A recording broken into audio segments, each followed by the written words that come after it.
स्वागत है आप सभी का आज के इस सेशन में क्लास 10 साइंस के फिजिक्स सेगमेंट का चैप्टर हम लोग डिस्कस कर रहे हैं human I and colourful world यानी मानव नेत्र और रंग बिरंगा संसार। और ये इसका पार्ट 7 है। प्रीवियस क्लास में ऑलरेडी हम काफ़ी टॉपिक डिस्कस कर चुके हैं, यानी कि प्रिज्म से रिफ्रैक्शन और डिस्पर्सन को हम डिस्कस कर चुके हैं। आज की क्लास में हम एक इंटरेस्टिंग टॉपिक को डिस्कस करने वाले हैं, न्यूटन के एक्सपेरिमेंट को। न्यूटन ने अपने एक्सपेरिमेंट के माध्यम से ये एस्टैब्लिश किया कि जो वाइट लाइट होता है वो 7 कलर के रेज के मिलने से बना होता है। तो आज की क्लास जो है इसी पे बेस्ड है। और इसके अलावा एक और साइंटिस्ट हैं काउची नाम के, उनके फॉर्मूला की भी बात होगी। अभिवादन स्वीकार करें एम.एच. रबानी का विद्या दृष्टि के इस मंच से। आइए समझते हैं न्यूटन के एक्सपेरिमेंट को कि न्यूटन ने अपने एक्सपेरिमेंट से किस तरह से ये प्रूफ किया कि वाइट लाइट जो है वो 7 कलर के रेज के मिलने से बना होता है। आप यहाँ पे इमेज पे फोकस कर सकते हैं। देखिए न्यूटन ने क्या किया, दो प्रिज्म लिया, एक इरेक्टेड पोजीशन में है और दूसरा जो प्रिज्म है वो इन्वर्टेड पोजीशन में है।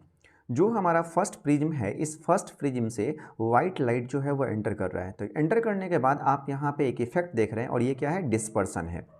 यानी कि वाइट लाइट अपने 7 कॉन्स्टिट्यूएंट कलर में स्प्लिट आउट हो जाता है, जिसे आप ऑलरेडी जानते हैं कि हम इसे डिस्पर्सन करते हैं। अब ये जो वाइट लाइट स्प्लिट आउट हुआ है, ये 7 कलर के रेज को जो हमारा सेकंड प्रिज्म है ना, ये प्रिज्म इन्हें रिसीव करता है और रिसीव करने के बाद ये क्या करता है, इन्हें रिकम्बाइन कर देता है। और रिकम्बाइन करने के बाद जो यहाँ से लाइट इमर्ज होता है वो वाइट लाइट इमर्ज हो रहा है और ये वाइट लाइट हमें स्क्रीन पर प्राप्त होता है। तो न्यूटन ने इस एक्सपेरिमेंट के माध्यम से ये एस्टैब्लिश किया कि जो वाइट लाइट है ना वो सिर्फ और सिर्फ 7 कलर के रेज के मिलने से बना होता है। तो इसे हम न्यूटन एक्सपेरिमेंट के तौर पर याद रखें, या आप इसे कह सकते हैं रिकम्बिनेशन ऑफ वाइट लाइट। इसके बारे में हम और बात करते हैं। अगर हमें इस एक्सपेरिमेंट को, अगर इस एक्सपेरिमेंट से रिलेटेड अगर हमें एग्जाम में ऐसा कुछ पूछता है तो हम कैसे लिख पाएंगे। तो देखिए, he kept 2 prisms close to each other, यानी दो प्रिज्म को न्यूटन ने क्या किया, एक दूसरे के क्लोज रखा। One in erect position and the other in inverted position, एक को इरेक्ट पोजीशन में और दूसरे को इन्वर्टेड पोजीशन में। आप देख सकते हैं ये प्रिज्म हमारा इरेक्ट पोजीशन में है और ये दूसरा जो है ये इन्वर्टेड पोजीशन में है। The light get dispersed when pass through the first prism, जब फर्स्ट प्रिज्म से लाइट जो है पास करता है तो वो क्या हो जाता है, डिस्पर्स हो जाता है। आप देख सकते हैं वाइट लाइट जो है फर्स्ट प्रिज्म से जब पास हो रहा है तो वो क्या हो जा रहा है, डिस्पर्स हो जा रहा है। The second prism receives all the 7 colours rays, और दूसरा जो प्रिज्म है ना वो इन 7 रंगों के रेज को क्या करता है, रिसीव करता है। आप यहाँ पे देख सकते हैं कि रिसीव कर रहा है from first prism and recombines them into original white light, और इसे रिकम्बाइन करके हमें फिर से क्या देता है, ओरिजिनल वाइट लाइट देता है। अब सवाल ये है कि जो हम बात कर रहे हैं ना न्यूटन के एक्सपेरिमेंट की, या फिर हम रिकम्बिनेशन ऑफ वाइट लाइट की जो बात कर रहे हैं, इससे हम कंक्लूजन क्या ड्रॉ कर सकते हैं, यानी इससे हमने सीखा क्या। तो देखिए हमने ये सीखा कि जो सनलाइट होता है वो 7 कलर्स के रेज के मिलने से बना होता है। और दूसरी चीज़ हमें ये ख्याल रखना होगा कि any light that gives spectrum similar to that of sunlight, यानी सनलाइट की तरह कोई भी लाइट हो जो कि स्पेक्ट्रम इफेक्ट देता है, यानी कि 7 कलर्स के बैंड हमें ऐसे शो करता है, तो उस लाइट को हम वाइट लाइट कहेंगे। यानी कोई भी लाइट वाइट लाइट कहलाएगा अगर वो स्पेक्ट्रम इफेक्ट को शो कर रहा है। आई होप आपको न्यूटन का एक्सपेरिमेंट समझ में आया होगा। अब हम बात करते हैं काउची के फॉर्मूला की। देखिए काउची का जो फार्मूला है ना, ये एस्टैब्लिश करता है एक रिलेशन किन चीज़ों के बीच में, तो रिफ्रैक्टिव इंडेक्स और वेवलेंथ के बीच में।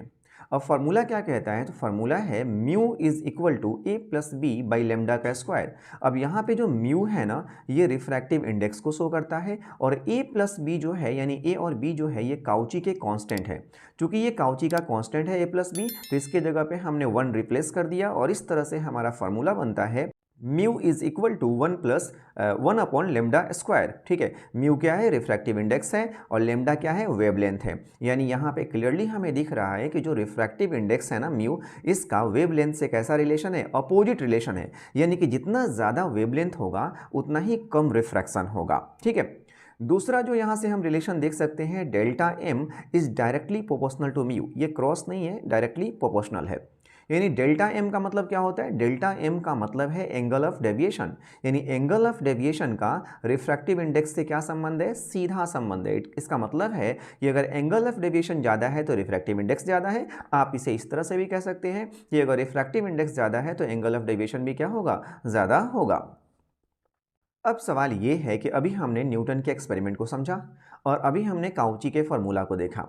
तो न्यूटन के एक्सपेरिमेंट और काउची के फार्मूला के बेस पर हम क्या कंक्लूजन ड्रॉ कर सकते हैं, यानी कौन कौन सी चीज़ें हैं जो हमें अपनी माइंड में रखनी होगी। तो number 1, white light is formed by 7 colour rays, यानी वाइट लाइट जो है वो 7 रंगों के रेज के मिलने से बना होता है।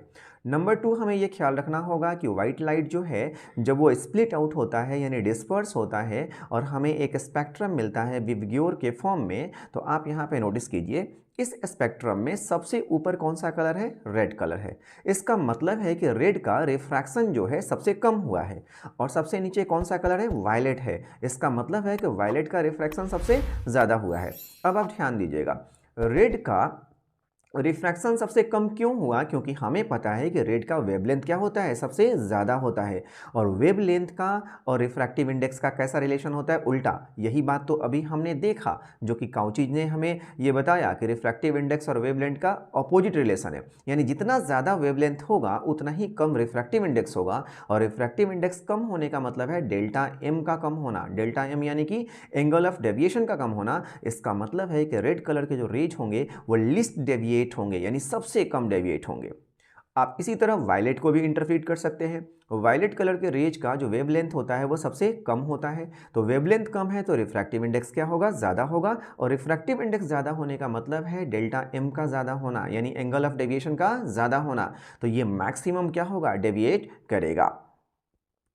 तो यहाँ पे हमने क्या जाना, हमने ये समझा कि different deviation of different colour, यानी डिफरेंट कलर के रेज का ना डेविएशन डिफरेंट है। जैसे आपने क्या नोटिस किया, रेड का डेविएशन सबसे कम हो रहा है और वायलेट का डेविएशन सबसे ज़्यादा हो रहा है। तो 7 कलर्स के रेज हैं यहाँ पे और हर कलर का अपना एक वेवलेंथ होता है और वेवलेंथ के अकॉर्डिंग वो कम या ज़्यादा डेविएट होंगे।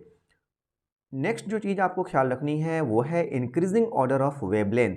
ये आपको ज़रूर याद रखना है। ये विबग्योर जो हमने लिखा हुआ है ये इंक्रीजिंग ऑर्डर ऑफ वेवलेंथ है। इसे ना रिफ्रैक्टिव इंडेक्स से रिलेट करके न्यूमेरिकल्स बनाए जाते हैं। तो आप क्लियरली ये बात ध्यान में रखें कि विबग्योर का मतलब क्या है कि आप लेफ्ट से, आप इसे ऐसे ख्याल रखें कि अगर आप लेफ्ट से किधर जा रहे हैं, राइट जा रहे हैं, यानी आप वायलेट से रेड की ओर अगर जा रहे हैं तो वेवलेंथ जो है इंक्रीज हो रहा है। और वेवलेंथ इंक्रीज होने का मतलब आप समझ चुके हैं कि रिफ्रैक्टिव इंडेक्स क्या होगा, कम होगा और एंगल ऑफ डेविएशन कम होगा। यानी सबसे ज़्यादा डेविएट कौन करेगा, तो सबसे ज़्यादा डेविएट करेगा वायलेट और सबसे कम डेविएट कौन करेगा, तो सबसे कम डेविएट करेगा रेड। तो आई होप आज की क्लास में जो कुछ भी हमने डिस्कस किया है आपको समझ में आया होगा। ठीक है, अगले सेशन में हम मिलेंगे तो एक और इम्पॉर्टेंट टॉपिक की हम बात करेंगे, यानी हम बात करेंगे डिस्पर्सन के यूज़ की, यानी रेनबो फॉर्मेशन की। तो तब तक के लिए आप पढ़ते रहें, व्यस्त रहें और मस्त रहें।